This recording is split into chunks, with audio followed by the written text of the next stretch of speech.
لم يزل ولا يزال حيا قيوما سميعا بصيرا، والصلاة والسلام على خير خلقه الذي أرسله بالحق شاهدا ومبشرا ونذيرا، وعلى آله وأصحابه الذين نوروا تنويرا. أما بعد، فأعوذ بالله من الشيطان الرجيم. بسم الله الرحمن الرحيم. والعصر إن الإنسان لفي خسر إلا الذين آمنوا وعملوا الصالحات وتواصوا بالحق وتواصوا بالصبر. وقال تعالى في شأن حبيبه: إن الله وملائكته يصلون على النبي يا أيها الذين آمنوا صلوا عليه وسلموا تسليما.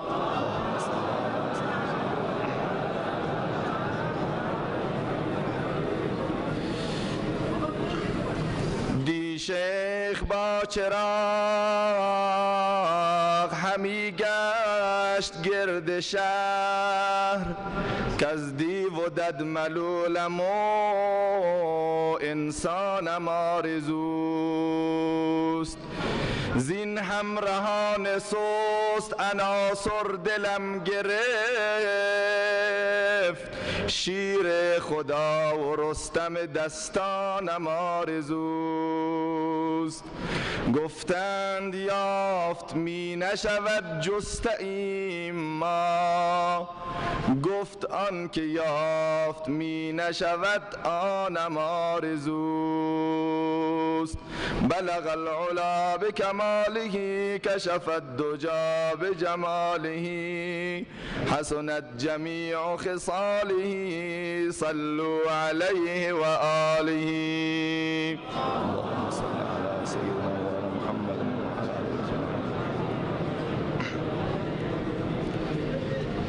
الهی ای زبانها از تو گویا، جهانی از فروغت گرم و پویا. به کوه و جنگل و دشت و بیابان تویی پیداتر از پیدا خدایا. خداوند قادر سبحان رو متشکر و سپاسگزارم از اینکه در روزهای نخست ماه ربیع الاول این توفیق رو به بنده عنایت فرمود تا در جمع گرم و پویا و صمیمی و معنوی شما مردم دین دوست، غمخوار دین، متبع سنت رسول خدا و عاشقان صحابه قرار بگیرم و از نزدیک شما عزیزان رو، جوانان، دانشجویان، طلاب علوم اسلامی، علمای بزرگوار، کسبه و بازاریان رو ملاقات کنم و دقایقی رو در خدمت شما بزرگواران باشم.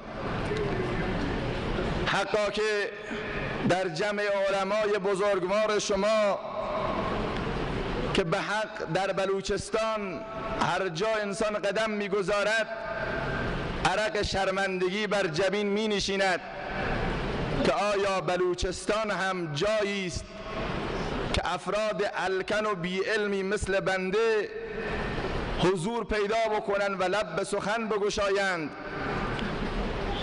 اما اصرار دوستان و به ویژه قشر دانشجو که قرار بود ابتدا جلسه فقط ویژه دانشجویان باشه، نمیدونم چی شد که عمومی شد. البته ناراحت نیستم از این جریان، به هر حال خوب شد. از یک نظر بسیاری از دوستان بر این باور بودن که من یا زندانم یا حداقل 7-8 ماهی که مردم زیر زمینم. اما همه این خرافه‌گویی ها و این یاوه‌گویی ها و اتهامات و شایعات کذب که نمیدونم چه کسانی و با چه انگیزه‌ای پخش میکنند، حضور شما و رو در رو قرار گرفتن من و شما چشم حسودان را کور و اونها را به درک واصل کرد.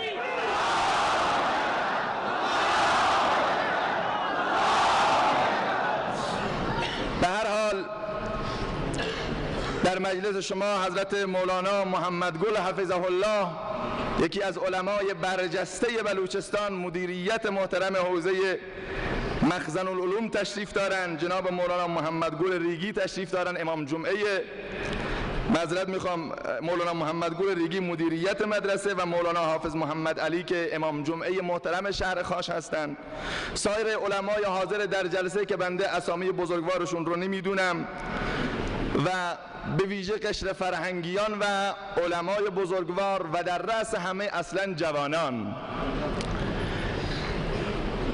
من متاسفم از اینکه در شب گذشته هم زاهدان یک و دو جا برنامه داشتیم، در خراسان هم همچنان و در شبهای آتی مسیری که بلوچستان میریم هم هر شب یک و دو جا برنامه هست. امیدوارم که حنجره من توانایی بیان اون چه که ما فی الضمیر هست رو داشته باشه و در یک لحظه به قول اقبال لاهوری چه زیبا میفرماید که بیا ای هم نفس با هم بنالیم، بیا ای هم نفس با هم بنالیم، من و تو کشته شأن جمالیم، دو حرفی بر مراد دل بگوییم، به پای خواجه چشمان را بمالیم.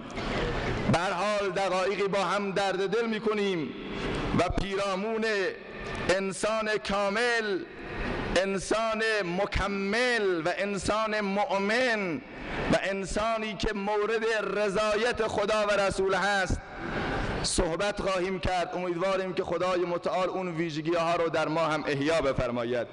درود شریف رو عنایت بفرمایید.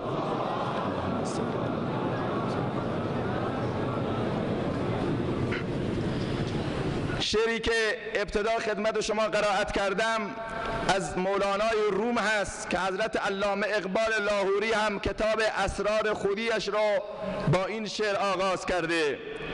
تمثالی هست که میگه شبی پیرمردی رو دیدم که چراغ به دست گرفته و کوچه پس کوچه ها رو طی میکند و گویا دنبال گم شده ای میگردد. سوال کردم که دنبال چی میگردی در این نیمه شب؟ چیو و کیو داری جستجو میکنی؟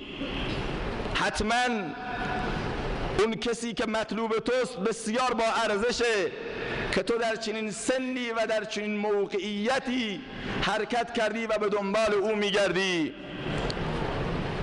گفت که از دیو و دد ملولم و انسانم آرزوست. دنبال انسان میگردم، از زندگی با حیوانات، از زندگی با درنده ها، از زندگی با چارپایان، از زندگی با انسانهایی که حیوان صفتن خسته شدم و انسانم آرزوست. به دنبال یه انسان کامل میگردم.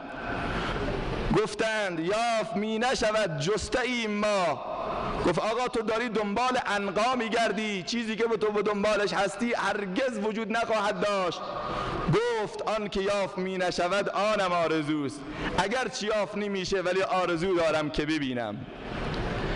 اما علامه اقبال لاهوری معتقد است که گم شده مولانای روم را پیدا کرده است و حقا که اگر علامه اقبال لاهوری این انسان کامل رو پیدا کرده باشه، کشف جدید و بزرگی دست زده است که حتی کریستوف کلم که آمریکا و قاره آمریکا رو کشف کرد جلوی او باید زانوی تلمذ بزند، زیرا پیدا کردن قاره ها، پیدا کردن جنگل ها، پیدا کردن بیابان ها، پیدا کردن گنج های درونی و نهفته زمین کار آسانی است، اما پیدا کردن و یافتن انسان های کامل بسیار مشکل هست.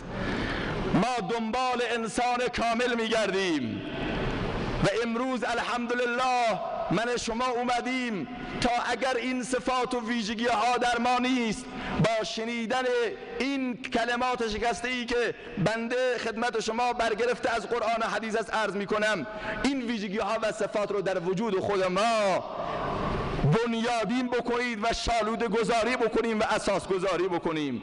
انسان کامل رو از دو طریق میشه شناخت، یکی از روش قرآن و سنت و دیگر شناخت انسانهای کامل در طور تاریخ. نه شناخت شناسنامه‌ای، نه شناختی که فرزند کیست، متولد چه سالی است، در چه سالی به دنیا آمده، نه، شناخت واقعی. انسان کامل کیه به نظر من و شما؟ آیا کسی که دست و پاش سالم باشه اون کامله؟ آیا کسی که از سلامتی اعضا و جوارح و قیافه شیک و جوانی برخوردار باشه اون کامله؟ و در مقابل کسانی که اعضای اونها ناقصند، عضوی از اونها شله یا کوره یا فلجه یا نقص عضوی دارن، اونها ناقصند، هرگز چنین نخواهد بود. قرآن عظیم الشأن می‌فرماید والعصر ان الانسان لفی خسر. این سوره رو به کرات و مرات شما شنیدید و خوندید. انسان کامل و ناقص رو معرفی می‌کند. والعصر ان الانسان لفی خسر. همه انسانیت ناقصند، همه انسانیت در زیانند، در ضررند، در ورطه هلاکت و نابودی‌اند، به کمال نرسیدند الا مگر کسانی که این ویژگی ها رو داشته باشه. کسانی که این ویژگی ها رو داشته باشه. و عرض شود خدمت شما این انسان 4 صفر رو در زندگی خودش ایجاد بکنه، این انسان انسان کاملی است. من باید چون که جمعیت ماشاءالله موج میزنه و هوا هم گرمه، سعی ندارم زیاد مصدی اوقات بشم، ولیکن حداقل باید لب مطلب رو خدمت جوونا برسونم. من سالیان سال هست که بسیاری از جوانها زنگ میزدن در همین 1 و 2 روز به تلفن ما، همکارم گوشی رو برمی داشت، میگفت شما قرار بیاین خاش؟ میگفتم بله. آقا سرکاری نباشه؟ گفتیم انشالله که سرکاری نیست. حالا بالاخره اومدیم و دوستم نداریم حالا شما رو رها بکنیم. 4 صفر رو باید انسان در زندگی خودش پیاده بکنه، 4 سیر سعودی رو، تا بتونه یه انسان کامل بشه جوان. 1 سفر انسان از خود به خدا. 2 سفر انسان همراه خدا در خدا. 3 سفر انسان همراه خدا در عبادت خدا. و 4 سفر انسان همراه خدا در میان خلق خدا برای نجات اون مخلوقات. این عنوانشه. حالا من توضیح میدم این سفرها معنیشون چیه.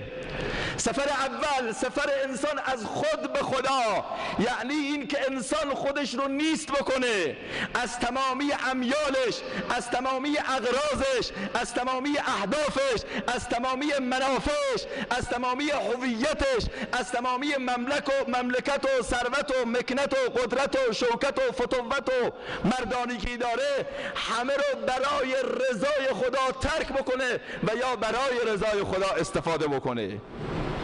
چه زیبا میفرماید شاعر: بگذر از فرزند و جان و مال خیش تا خلیل الله دورانت کنند. اگر میخوای انسان کامل بشی باید از خود بگذری و به خدا برسی. یعنی ایمان، یعنی عشق محبت به خدا، یعنی جایی که خدای عزوجل از تو جان میخواد، جانت ارزش نداشته باشد.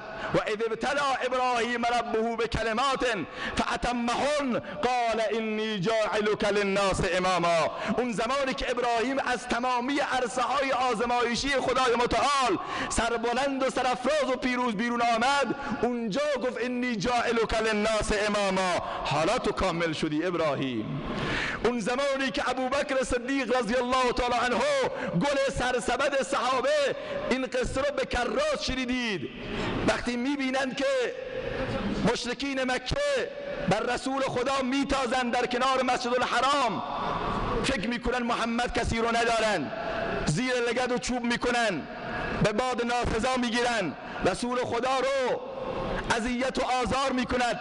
یکی از مشرکین مکه چشمش میافتد به رسول الله صلی الله علیه و سلم، رقت قلب دامنگیر او میشود، حالت احساسی به او دست میدهد، با خودش فکر میکند محمد امروز کی رو داره اینجا. هرچه در ذهن خودش مطالعه میکند غیر از ابوبکر صدیق کسی به ذهنش نمیاد و اینجاست که مستقیما به سراغ صدیق اکبر میرود و میگوید یا ابا بکر ادرک اخاک ابوبکر رفیق و برادرت رو دریاب، محمد رو دریاب که مشرکین در تحت شدیدترین آزار و اذیت قرار داده بودن. اینجاست که ابوبکر صدیق میاد و اینجاست که انسانیت و کمال انسان به مرحله ظهور گذاشته میشه. بنابراین باید ابوبکر از خودش بگذره تا محمد رو نجات بده، از خودش بگذره تا به رسول الله برسه. اینجاست که مستقیما وارد عرصه میشود و با این جمله اتقتلون رجلا ان یقول ربی الله، آیا مردی را به این خاطر میکشید که میگه پروردگار من الله است؟ دست بکشید از اونها. بلا فاصله مشرکین مکه رسول الله رو رها میکنن و به سر و جان ابوبکر میافتن و به قدری میزنن که مورخین مینویسن هرگز بینی و دهان ابوبکر صدیق شناخته و تمیز داده نمیشد. اینو میگن ایمان، اینو میگن کسانی که در مکتب رسول الله درس خونده بودن و سند فارغ التحصیلی رو از شخص رسول الله صلی الله علیه و سلم گرفته بودن و چندین شب رو در بیهوشی کامل به سر میبرن، اما به مجرد اینکه چشماش باز میشود و این محمد رسول الله، از احوال رسول الله بگید. مادرش میگه ابوبکر ول کن، محمد تو رو به این روز انداخته، پاشو غذا بخور، چند روز غذا نخوردی. میگه به خدا قسم تا زمانی که پیامبر رو نبینم، تا زمانی که چشمانم به دیدار رسول الله خنک نشه، هرگز من لب به آب و غذا نخواهم زد و تبسم بر لبانم نقش نخواهد بست. مستقیما ایشونو میبرن به خانه رسول الله صلی الله علیه و سلم. همین که محمد رسول الله چشمش به وضعیت افسرده ابوبکر میافتد، اشک در چشمان رسول الله حلقه میزند و بلند میشود، این یار صدیق خودش را به بغل میگیرد و برای او دعای خیر میکند و اونجاست که به یاری مانند ابوبکر صدیق پیامبر میبالد و مینازد. تکبیر!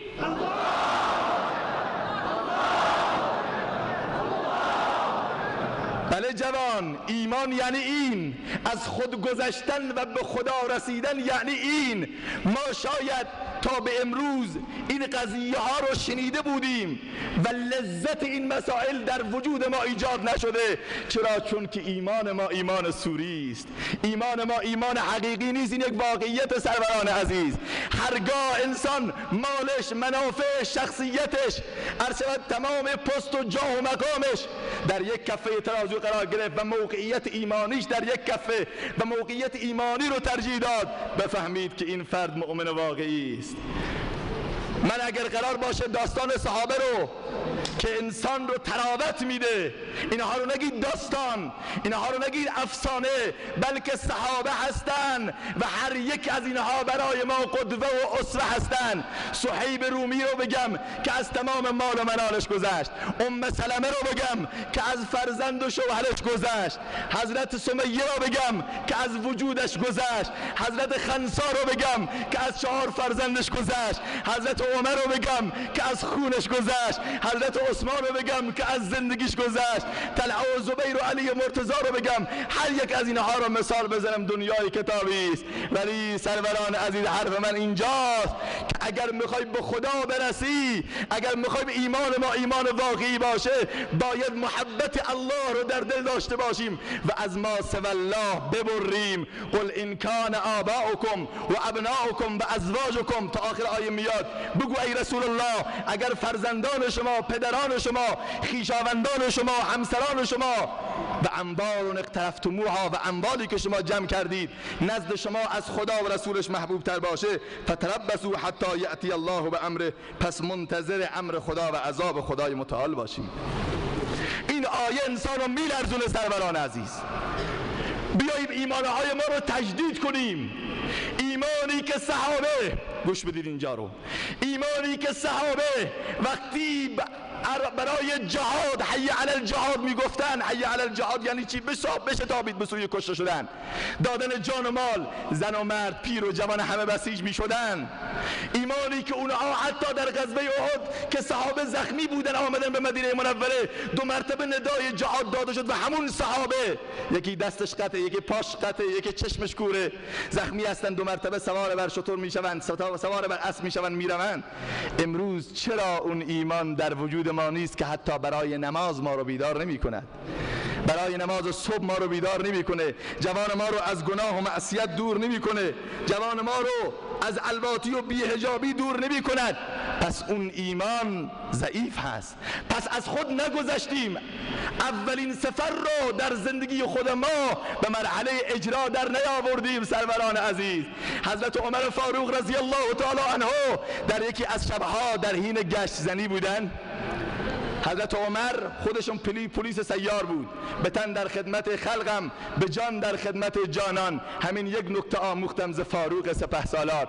در حین گشتنی عادتش بود ناگهان صدای ترنم و نغمه سرود یک دختر خانومی، یک خانومی توجه حضرت عمر را به خودش جلب کرد. رفت جلو، دید یک خواهر خانومی داره شعر میخونه در فراق شوهری که ماهاست در راه جهاد رفته و 2 مرتبه برنگشته. میگه به خدا قسم طولانی شده مدت فراق من از شوهرم و من شوهری برای خودم نمیبینم. فوالله لولا الله اخشى عواقبه لحرک من هذا السریر جوانبه. به خدا قسم اگر ترس از الله نمی بود، اگر ترس از خدا نمی بود، اگر ایمان و وجدانم امروز این چراغ قرمز رو جلوم روشن نمی کرد، این تخت رو به لرزه در می آوردم و دست به هر کار و به هر گناهی می زدم. حضرت عمر رضی الله تعالی عنه وقتی این حرف شنید بسیار نگران شد و سراسیمه و پریشان. خدایا من چه گناهی انجام دادم؟ مرد میره به جهاد، زنش اینجا تنهاست. اینجاست که حالت رعشه و لرزه بر وجود عمر سراسر میگیره. میاد به مسجد برای نماز صبح. صحابه میفرمایند به قدری گریه کردن در نماز که ما نفهمیدیم چه سوره‌ای رو حضرت عمر قرائت کردند. بلا فاصله رفتن پیش دخترشون حضرت حفصه و این مسئله رو جویا شدن و سپس فتوا صادر کردن که هیچ مردی حق نداره بیشتر از 4 ماه در راه جهاد باقی بمانه. درود شریف را بخوانید سرور.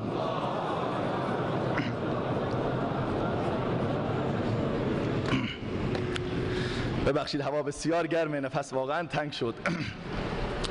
به هر حال من میخوام اینو بگم، حالا از صحابه گذشتیم، میخوام اینو بگم که امروز این ایمان ما چه کار داره میکنه.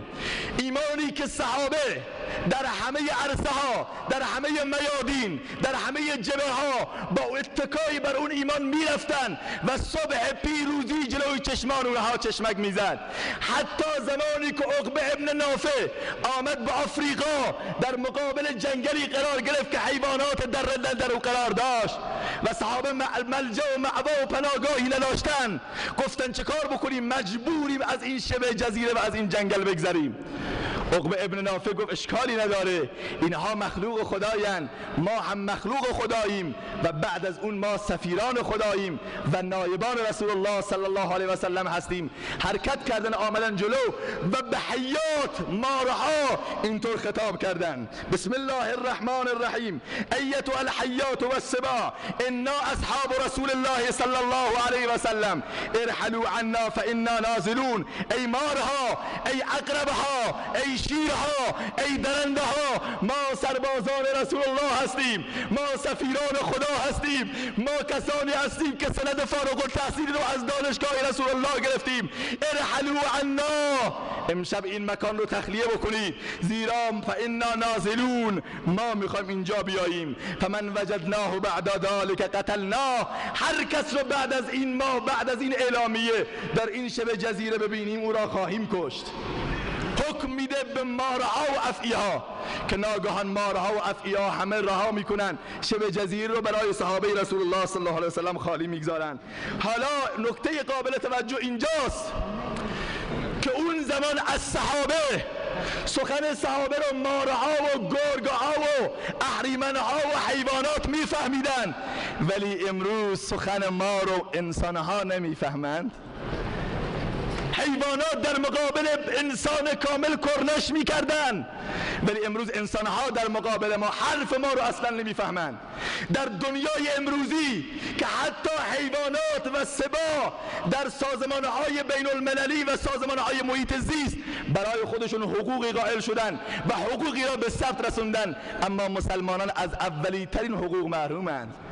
امروز اگر در دنیای معاصر بوزینه ای را، میمونی را در دنیای غرب کسی به قتل برساند، باید مورد بازخواست قرار بگیره، جریمه بشه، زندانی بشه و باید تمام تاوان را باید بپردازد. ولیکن بچه های مسلمونا، بچه های عراق، بچه های افغانستان، بچه های فلسطین دارن زیر دست پا له می شوند، اما کسی نیست بگه های سازمان های حقوق بشر، های مدعیان دموکراسی کجایید شما؟ اگر شما طالب نفتید و دنبال تروریست هستید، این بچه های بیگناه چه کار دارن میکنن؟ گناه این زنها چیست؟ گناه اون فرزندان مسلمان در ابو غریب و در گوانتانامو چیست که میایید سگهای درنده و هار را، حتما یاد از اینترنت دیدید، سگهای نجس رو به جون سربازان مسلمان می اندازن و از اونها اقرار میکشن، به اونها اعلان میکنن که یا دست بردارید، به اون چی که ما فی الضمیر دارید بگید، وگرنه بزرگترین اهانت را در ماه مبارک رمضان میدونید چه کار کردن؟ قرآن ها رو، کلام پاک رو نقطه گذاشت، دست گذاشتن رو نقطه عطف و روی زخم مسلمانان و قرآن ها رو از دست سربازان مسلمان گرفتن و نعوذ بالله روی قرآن ها ادرار کردن. ای توهی از ذوق و شوق و سوز و درد، میشناسی عصر ما با ما چه کرد؟ عصر ما را ز ما بیگانه کرد، از جمال مصطفی بیگانه کرد. سوز او تا از میان سینه رفت، جوهر آینه از آینه رفت. دل ز غیر الله بپرداز ای جوان، این جهان کهنه در باز ای جوان. تا کجا بی غیرت دین زیستن، ای مسلمان مردن از این زیستن. واقعا امروز مرگ بهتره. به رسول الله اهانت میکنن، به صحابه رسول الله اهانت می شود، به قرآن پاک اهانت می شود، به حیثیت و ناموس و شرف مسلمانان اهانت می شود. اون موقع هنوز جوان ما مشغول میخواری و زنابازی و نعوذ بالله فساد و فحشای خودش است و هرگز فکری برای این قضایا نمی کند. واویلاست، اینجاست که باید بگیم انا لله و انا الیه راجعون. برگردیم ایمان را در وجودمان احیا بکنیم، برگردیم سروران عزیز محبت الله و محبت رسول رو در اذهان و در ریشه قلوب ما اینها را بدوانیم. ما کمتر نیستیم از زنان صحابه. دومین سفری که باید انسان کامل باید داشته باشه، سفر انسان همراه خدا در خدا. یعنی چیه؟ یعنی شناخت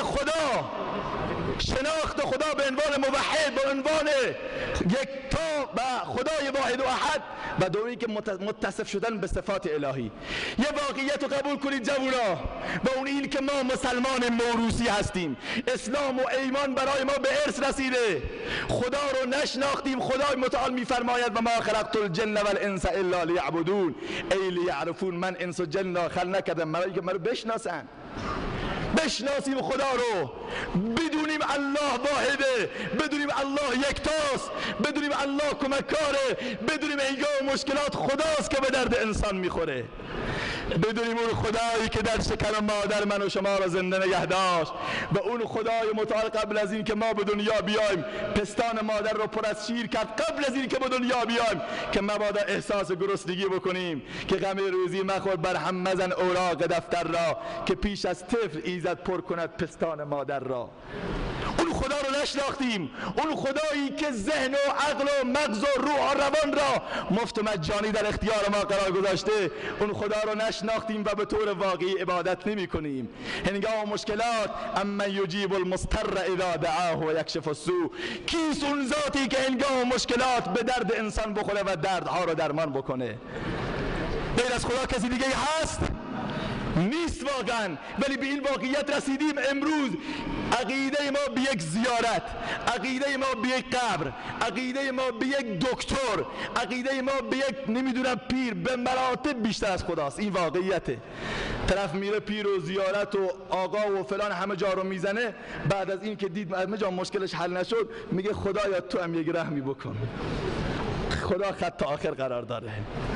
میگه یک جوان یه روزی در میان تابعین، جوان مسلمانی که با خدا ارتباط داشت، یه راهی رو میرفت. جوانا خوب گوش بدید، موضوع از اینجا شروع میشه. تصفیه حساب من و شما از اینجاست. میرفت یه آقای آمد به عنوان راهنما، حمال، گفت من تو رو میبرم به مقصد سر میکنم. در میان راه گفت مسیر اصلی رو ول کنید، از یک مسیر تیر راهی میریم که این راه نزدیکتره. رفتن، خوب به مکان امنی که رسیدن، مکان بسیار خطرناکی، اسلحه کشید روی اون انسان کامل و اون انسان موحد.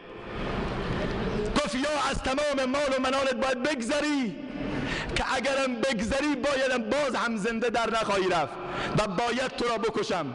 گفت ای انسان، ای برادر، من تو را آورده بودم به عنوان راهنما، این حقوقت. گفت من حقوق نمیخوام. گفت مال تو، جونم خلاص. گفت هرگز این حرفا به گوشم فرو نمیره. این همه کله و سر میبینی اینجا افتاده است، اینا همه رو من کشتم.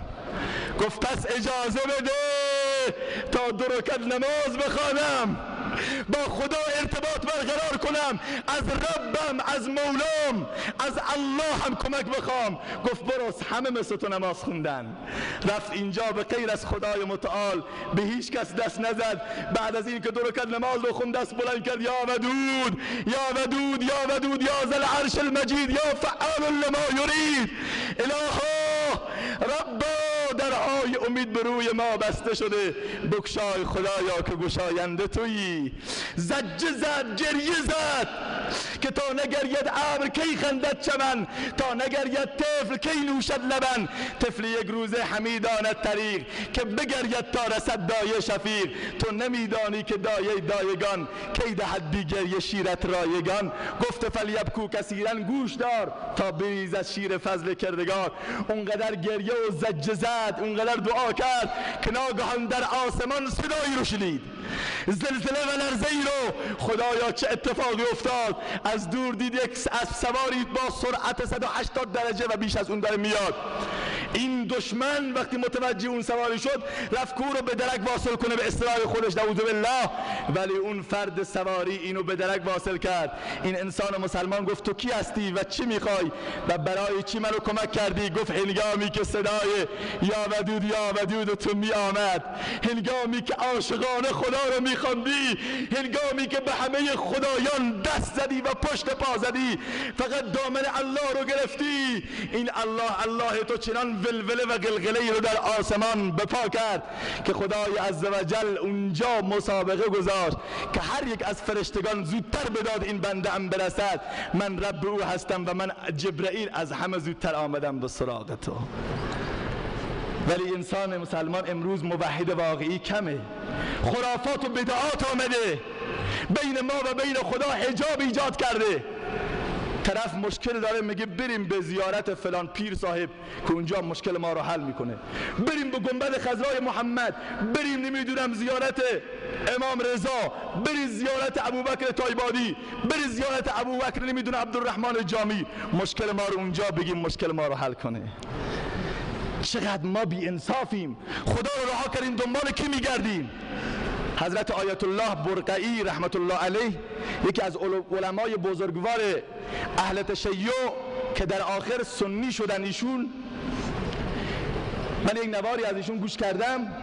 تعدادی از جوانای خود مشهد مثل که جلسه داشتن تو مشهد، خوب جوانا گوش بدن، جلسه خودمانی بوده احتمالاً.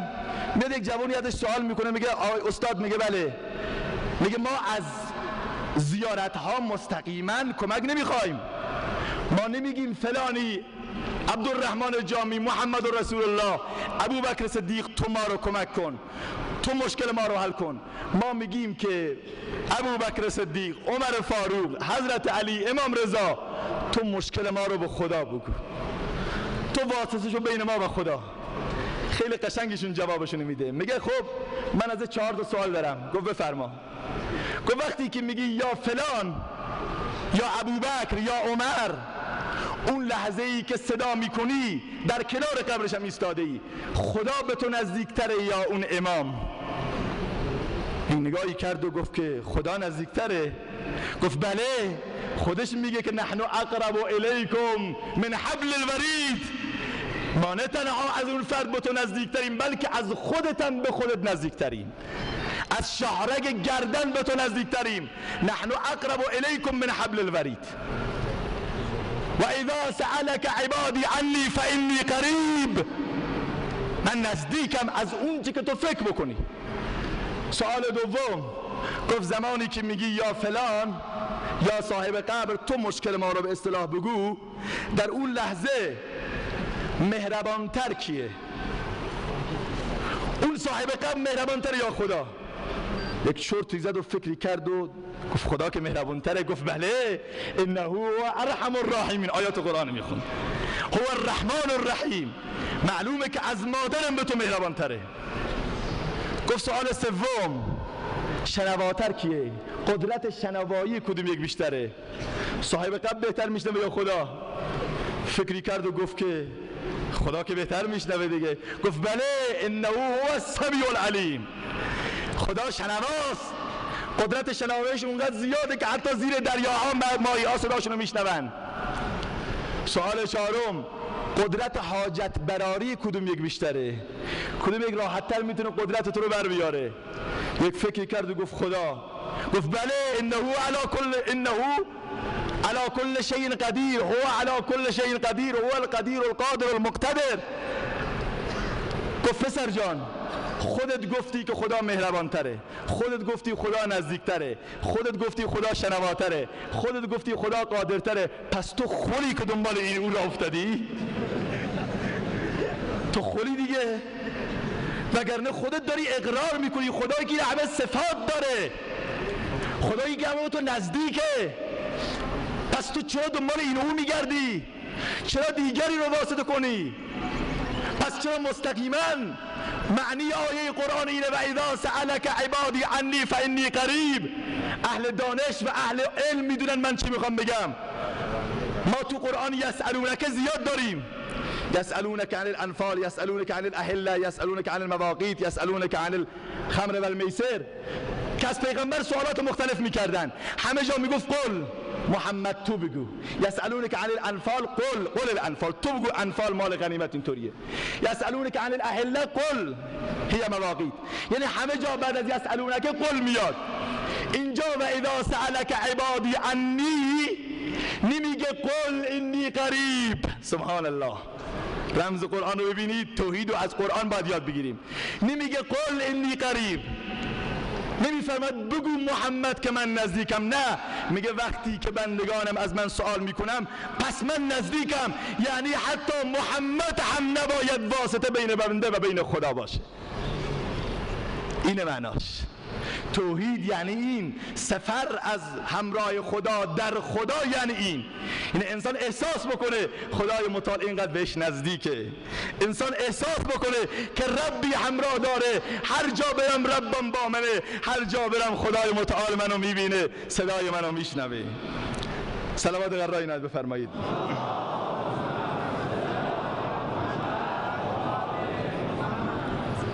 و سفر سوم، سفر انسان همراه خدا برای عبادت خدا. این نکته رو خیلی کم داریم متاسفانه. خدا رو میشناسیم، ایمان به خدا داریم، ولیکن میگه عبادت نمیتونم بکنم. به شدت و به کثرت زنگ میزنن جوانهایی که آقا ما نمیتونیم نماز بخونیم. ایمان درخته و عبادت میوه اون درخته. درختی که میوه نداشته باشه چه ارزش داره؟ عبادت میوه های اون درختن و اخلاص و للهیت، همراهی خدا، شیرینی اون میوه هست. درختی که میوه نداشته باشه ارزش نداره، درختی که میوه داشته باشه، میوه شیرین نداشته باشه هم ارزش نداره. پس روح ایمان عبادته و روح عبادت اخلاصه. جوان مسلمان بیایم عابد واقعی بشیم، بیاییم ما فرزندان رسول الله هستیم و سنگ تبعیت از رسول الله رو به سینی میزنیم و امشب محبت رسول الله من و شما رو اینجا جمع کرده در این هوای گرم، وگرنه نه من بیکارم و نه شما بیکار در این هوای گرم تحمل بکنید. دل به محبوب حجازی بسته ایم، زین سبب با یک دیگر پیوسته ایم.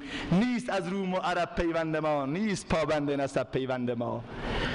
بیاییم عابد واقعی باشیم. رسول الله صلی الله علیه و سلم در مرض الوفاتشون، شما در صحیح بخاری حتما شنیدید، در مرض الوفاتشون که بیماری که سرانجامش به فوت پیغمبر انجامید، نمیتونستن به مسجد برن. یک روز چندین بار بیهوش شدن. به مجرد اینکه بیهوش می آمدن میگفتن اصل المسلمین، آیا مسلمانان نمازشو خوندن؟ صحابه میگفتن نه یا رسول الله. 2 مرتبه بیهوش میشد. بیهوش که می آمد میگفت آب بریزید روم، آب میریختن میخواستن بلند بشن بیام مسجد، 2 مرتبه بیهوشی می آمد.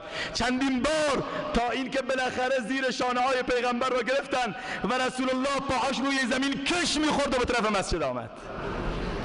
اون موقع جوان ما به خاطر یک سریال، به خاطر اینترنت، به خاطر چت، به خاطر بازی با موبایل، به خاطر اینکه پیروزی استقلال رو ببینه، برای اینکه بازی در هنگ کنگ و نمیدونم آمریکا و اروپا رو تماشا بکنه، فرض خدا رو قضا میکند.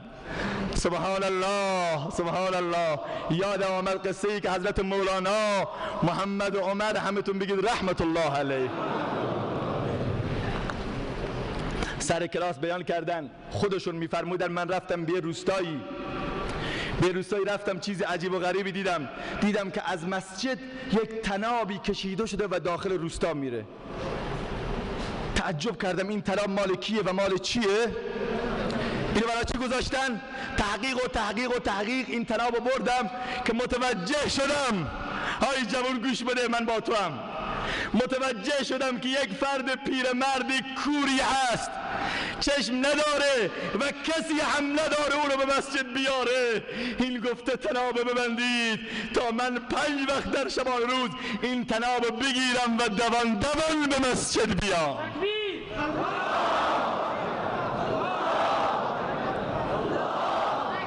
یه واقعیت مولانا خودشون بیان کردن. میگه من رفتم پیشانی او رو بیسیدم، گفتم تو چطور در این حالتی که لیس علی الاعما حرج، بر تو حرجی نیست، مشکلی نیست به مسجد نیای. یه جمله گفت که انسان وقتی بخواد بگه بغض در گلوش میگیره. گفت من چطور صدای الله رو بشنوم که بگه الله اکبر، من بزرگم، ولی من بگم خدایا نه. نیامدن به مسجد یعنی هنگامی که اذان میده جوان سلید دور گردنش انداخته پشت به مسجد داره میره، این یعنی نگفتن به خداست. هنگامی که اذان گفته میشه و در جوان کوچکترین احساسی رو وجود نمیاره، یعنی ضربه زدن به همه ریشه های اسلام، یعنی ضربه زدن به جگر عمر فاروق که در آخرین نماز که در محراب بود، هنگامی که خنجر تو قلبش قرار گرفت در نماز صبح توسط ابو فیروز ابو لؤلؤ ملعون که امروز تو کاشان براش بارگاهی درست کردن و طواف میکنند. وقتی که بیهوش شد و به هوش آمد، اولین سوالش این نبود که کی منو کشت، برای چی منو کشتن، گرفتین یا نه، انتقام گرفتین یا نه. گفتن نه، هیچ یک از اینها نبود سوالش. فقط سوالش این بود اصل المسلمون صلاة الفجر، آیا مسلمانان نماز صبح خوندن؟ همین که گفتم بله، عمر فاروق بیهوش شد که من نتونستم یه نماز رو ادا بکنم. اون موقع روز جوان ما راحت با خاطر بازی فوتبال نماز فرض و قضا میکنه. چطوری ما دو تا صحابه آمدن نزد رسول الله صلی الله علیه و سلم، گفت بابام فوت کرده یا رسول الله. پیامبر گفت ابوبکر و عمر برن غسلش بدن، کفنش بکنن. ابوبکر و عمر رفتن حالت گریان، برگشتن گفتن چیه؟ گفت یا رسول الله اون تبدیل به بوزینه شده. پیامبر فرمود علتش چی بوده؟ جوان رو خواست، خانمش رو خواست، گفت این مسلمان بود اما به نمازها اهتمام نمی‌ورزید، به عبادت خدا اهمیتی نمیداد. امروز واقعیت اینه اگر مجلس ساز و سرنا باشه، داعی شیطان صدا بکنه، همه میریزن تو صحنه، اما خدای متعال صدا میکنه که بیا من منتظر تو ام، تو کجا داری میری؟ همه جا دنبال تو میگردم، بیا با من راز نیاز کن، من الله منتظر تو ام. ان الله یبسط یده باللیل یتوب مسیء النهار، دستشو دراز میکنه تا گم شده ها رو بگیره، ولیکن گم شده امت رسول الله میگه من وقت ندارم، برایم فرصتی باقی نمانده است. پس بیاییم و نمازها رو احیا بکنیم، عبادت رو برای رضای الله خالص برای الله انجام بدیم. و آخرین سیر من و شما و سفر ما، سفر انسان انسان همراه خدا برای در خلق خدا برای نجاتشون. این نکته را خوب گوش کنید که امروز در جامعه ما بلا از در و دیوار میبارد، مفاسد به اوجش رسیده، سیدی های مبتذل، بی‌حجابی، فساد و فحشا، تهاجم فرهنگی، رذایل اخلاقی به اوجش رسیده. اصل اینترنت و پیشرفت و صنعت اینهاست. ولیکن ما مسلمانان راحت نشستیم، دست رو دست گذاشتیم، فقط نماز میخونیم، خود ما طاعت و عبادت میکنیم. این کافی نیست. انسان کامل کسی است که همراه خدا در میان خلق خدا مسافرت بکنه. به قول حضرت استاد ندوی رحمت الله علیه چی میفرماید؟ الا ان الامم تعیش بالرسالات لا تعیش بالثقافات. امتها با رسالت خودشون زنده هستند. امت رسول الله برای این افضل الامم قرار گرفتن که کار دعوت رو انجام میدن. اون کاری که ربیعی ابن عامر وقتی آمد اونجا در حضور پادشاه ایران گفت از جون ما چی میخواین؟ ثروت، دولت، قدرت، حشمت، پست، مقام؟ نه. گفت الله بتعثنا لنخرج العباد من عبادت العباد الى عبادت رب العباد.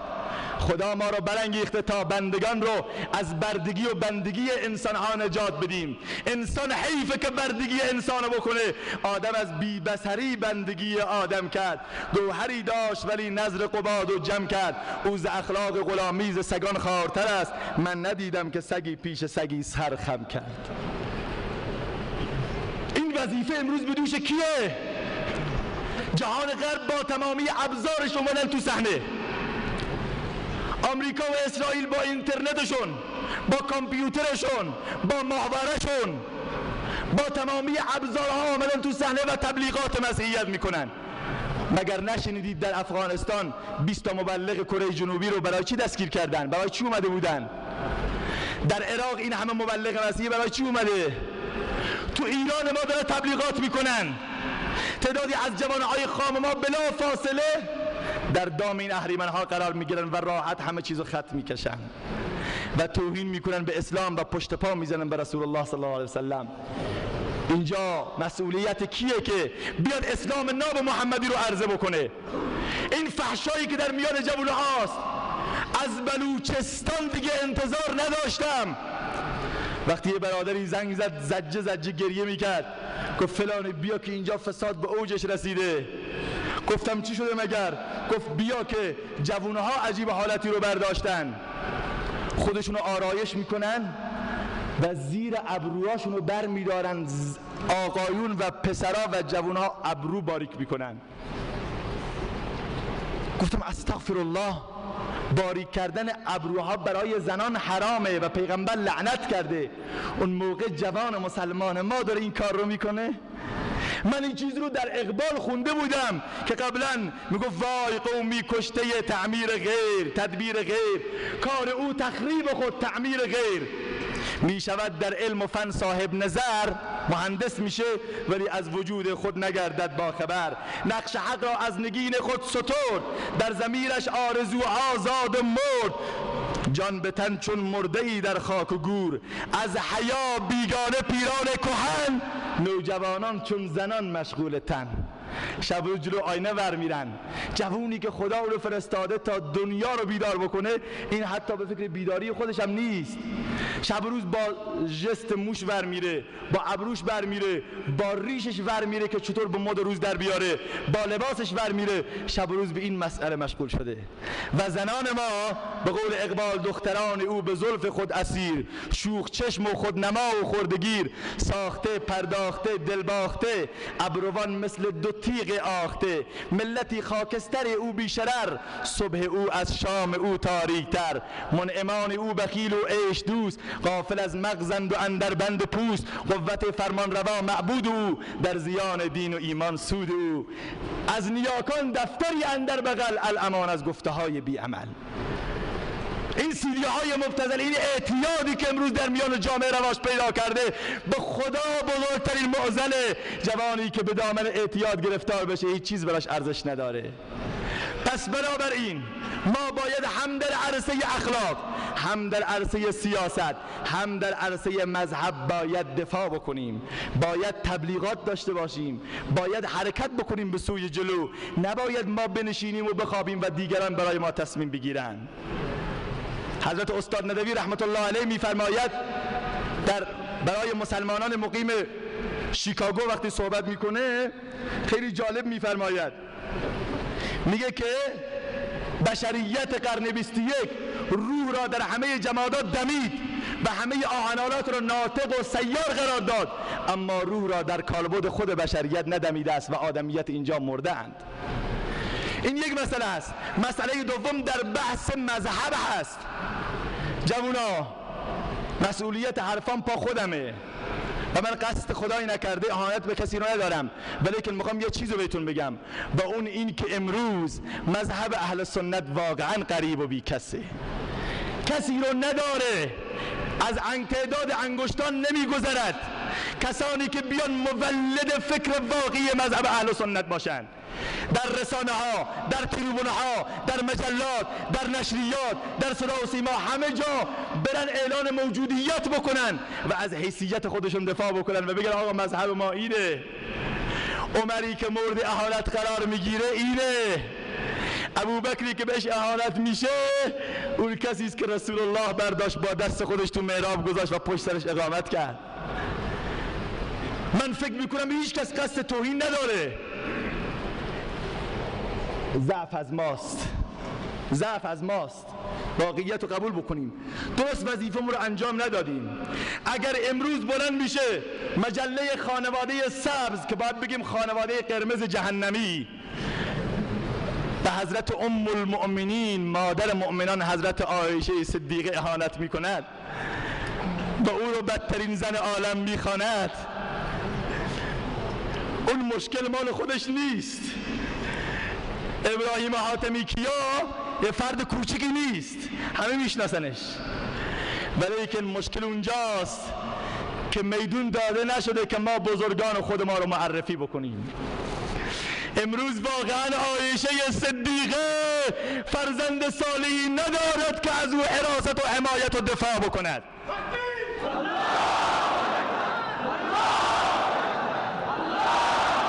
اینجاست که باید بگیم ای مسلمانان به پا خیزید که عزت باز بیاید.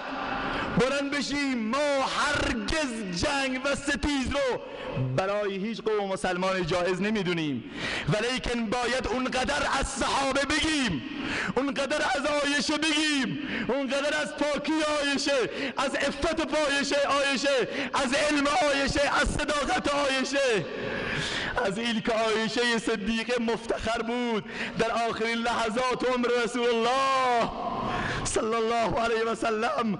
محمد رسول الله در دامان عایشه از دنیا رفت.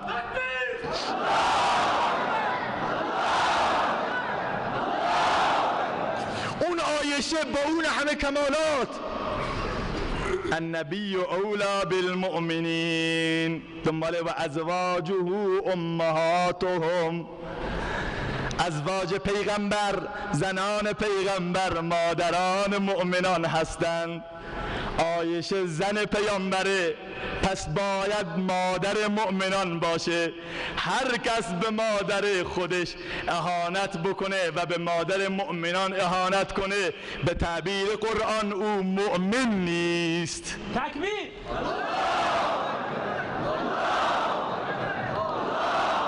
اینو همه میدونن.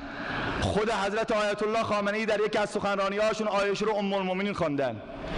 مجله سبز در شماره بعد معذرت خواهی کرد. معذرت خواهی به درد ما چی میخوره؟ تو لعنت کردی نعوذ بالله، تو اهانت کردی به ام المؤمنین عایشه، بعد می معذرت خواهی میکنی از جامعه اهل سنت. برو از خدا معذرت خواهی بکن. و بعد مجله چرا بیاد معذرت خواهی بکنه؟ چرا فرد آقای حاتمی کیا نمیاد معذرت خواهی بکنه؟ هشدار باید داد که آقای ابراهیم حاتمی کیا، به خدایی که محمد را به رسالت فرستاد ایمانت نابود شد و از بین رفت.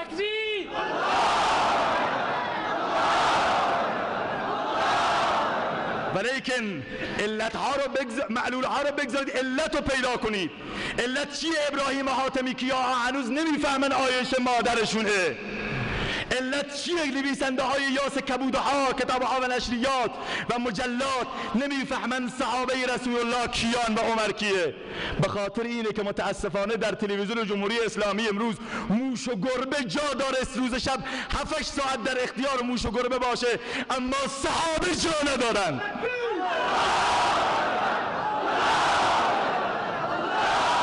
بس آقا، ما چیتوز و پفک نمیخوام برای ما تبلیغ کنید، ما نمیخوایم. بگذار گاز ما رو بکشه، بگذارید زلزله ها ما رو ویران بکنن، بگذارید از گرسنگی بمیریم. چیتوز و پفک چیه؟ این انصافه که چندین میلیون اهل سنت حتی برنامه برای شناساندن صحابه در تلویزیون جمهوری اسلامی ایران که ام القرای جهان اسلام نداشته باشه؟ بله، باید بگن ابراهیم حاتمی کیاها، باید بگن سخنورها، باید بگن آقای دانشمند ملعون که بگه عایشه نعوذ بالله از زن لوط بدتره.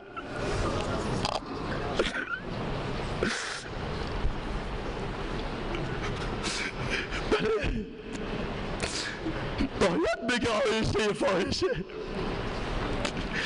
حتما هم میگه عمر لعنت الله علیه، حتما میگه ابوبکر لعنت الله علیه. چرا؟ چون ابوبکر کسی رو نداره، چون عمر امروز کسی رو نداره.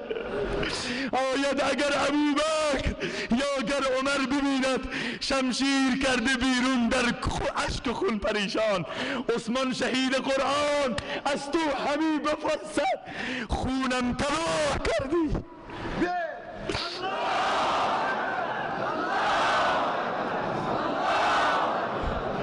دانشجوی اهل سنت قبل از اینکه بیام اینجا کتابی داده دست من، یعنی اسمش از یاس کبود.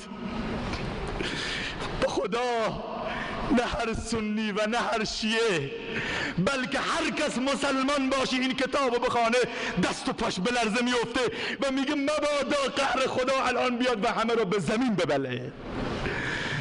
عمر رو نعوذ بالله در این کتاب لعنت فرستاده، عمر رو بی غیرت خوانده، به ابوبکر تاخته، به عمر فاروق تاختن. موقع هم سال ما سال اتحاد ملی و انسجام اسلامی، هفتمون هفته وحدته. قطعاً مسئولین اصلی نظام، بنیانگذار جمهوری اسلامی ایران و رهبر معظم انقلاب، وقتی سال اتحاد ملی انسجام اسلامی و هفته وحدت میذارن، معناش این نیست که یک هفته وحدت کنیم. معنیش اینه؟ معنیش اینه که این یک هفته باید نمادی، آموزشی برای وحدت همه سال باشه. و آیا این وحدت واقعاً این وحدته که از کتابها و نشریات و حتی صدا و سیما که مربوط به جامعه اهل سنت افرادی بیان و اونجا به صحابه رسول الله اهانت کنن؟ آخر ما از صحابه کیو بالاتر داریم؟ صحابه ای که خدا به اونها نمره 20 داد رضی الله عنهم و رضوا عنه گفت. عایشه ای که مادر ماست. بیاییم، ما به خدا بدخواه نظام نیستیم، ما نظام اسلامی میخواهیم، نظامی که بر پایه های قانون اساسی مستحکم باشه، نه که خدای نکرده اعمال سلیقه بشه. این اعمال سلیقه است. وگرنه گفتم رهبر معظم انقلاب عایشه رو ام المؤمنین خواندن.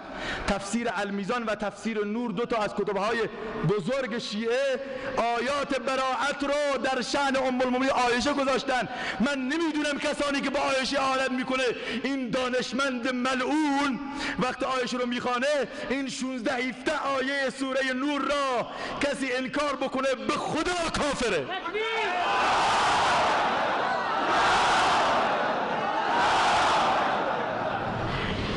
ما اگر صحابه رو از زندگی ما برداریم دیگه چی میمونه؟ صحابه به 5 نفر 6 نفر خلاصه نمیشه. حسن و حسین کوچک بودن، علی خودش کوچک بود، فاطمه هم زن بود. بسم الله الله اکبر. پس دینو به ایران کی آورد؟ امروز شما مسلمان اینجا دین رو کی آورد؟ آیا عمر فاروق نبود؟ آیا راهنمودها، رشادتها، حماسه آفرینیها، دلاورمردی های صحابه نبود؟ پس ما هرچه داریم از صحابه داریم و جوان سنی باید معتقد به صحابه باشد، محب صحابه باشد و باید برای دفاع از صحابه، برای شناساندن صحابه، برای معرفی کردن فرهنگ صحابه، زندگی صحابه، اخلاق عمر، عدالت عمر، هویت عمر، صدق ابوبکر، حیای عثمان، اگر دانشجو، اگر کسبه، اگر عالم، اگر مولوی، اگر بازاری، اگر جوان اهل سنت بنشینه، به خدا قسم باید روز قیامت جواب بده.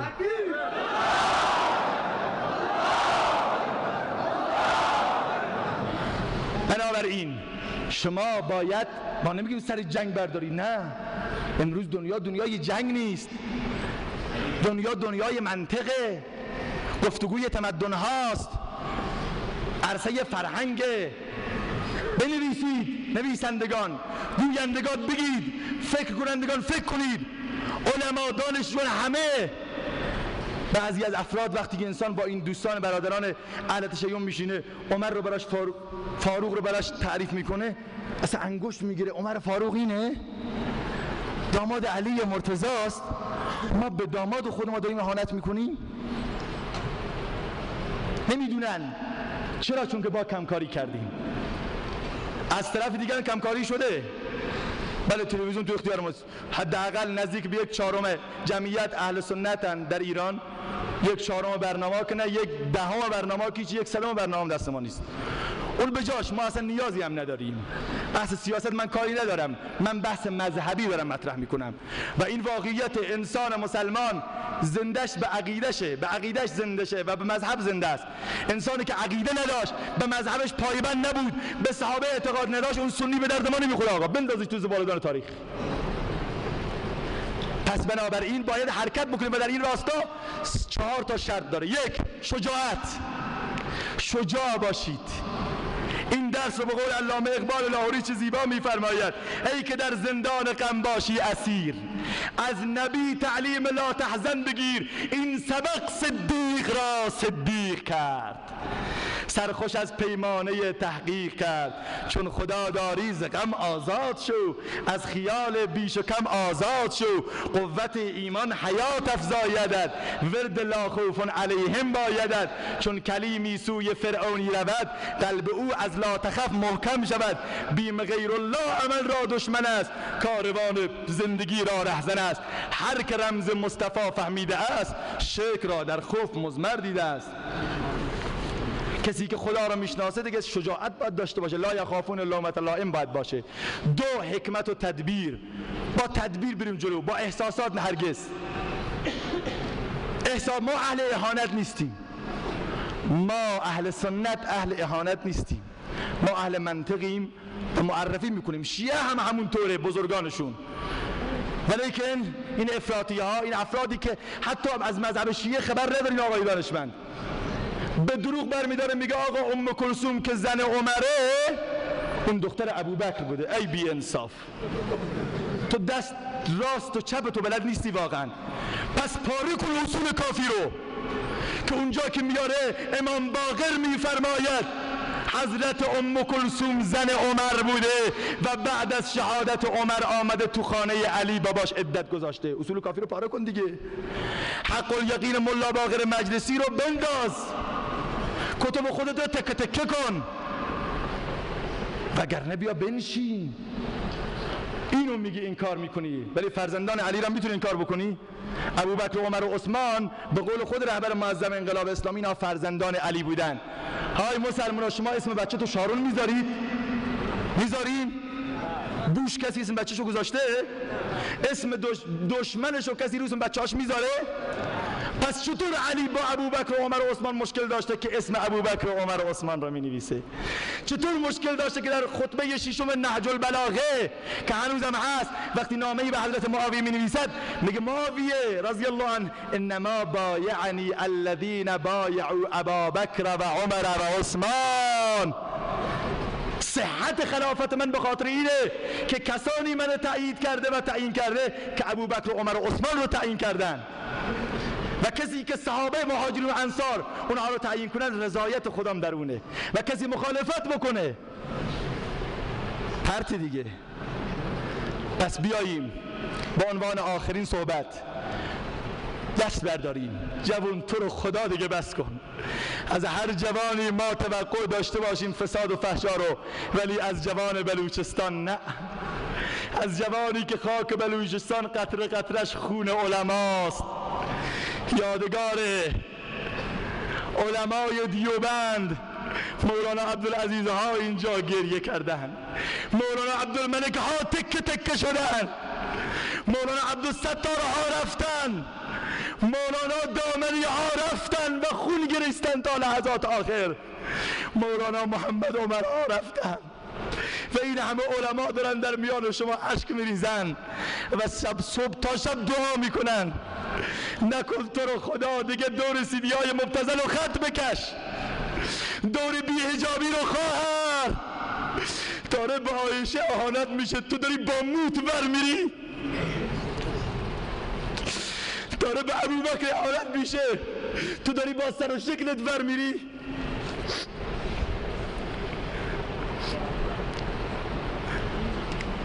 این چه وضعیتی است؟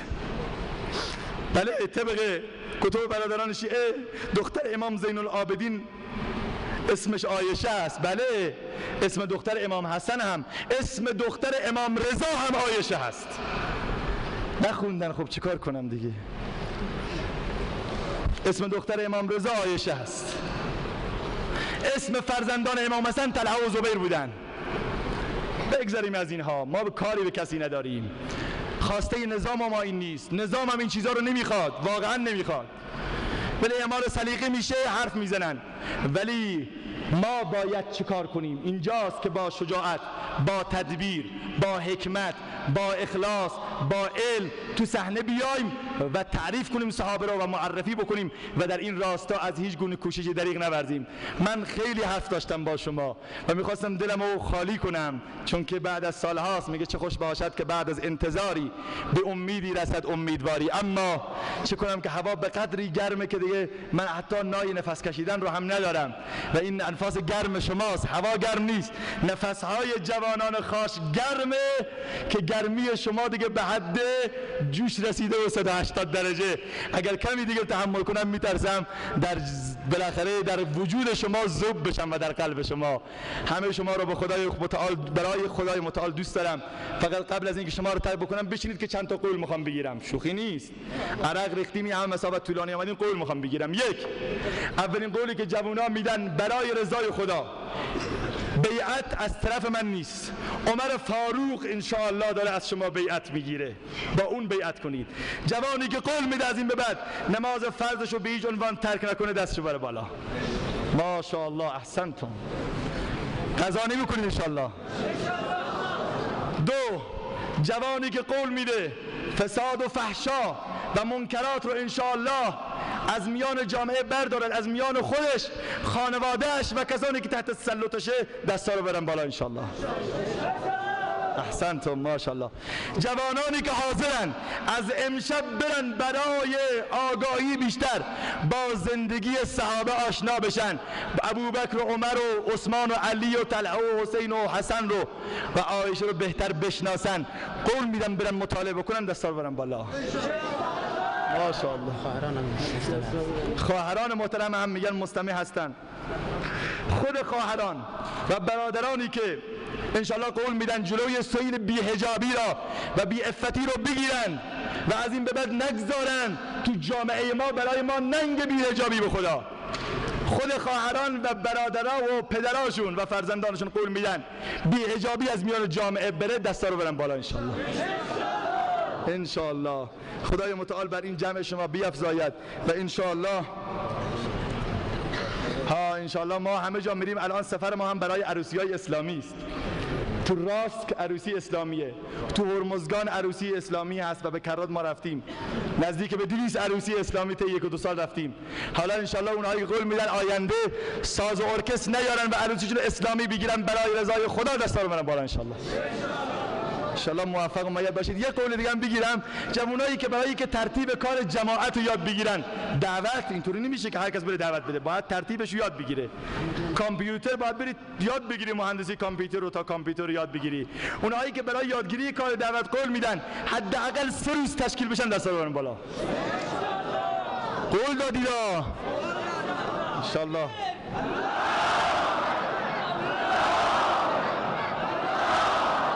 همه شما را به خدای بزرگ میسپارم. دوستتون دارم. موفق و مؤید باشید.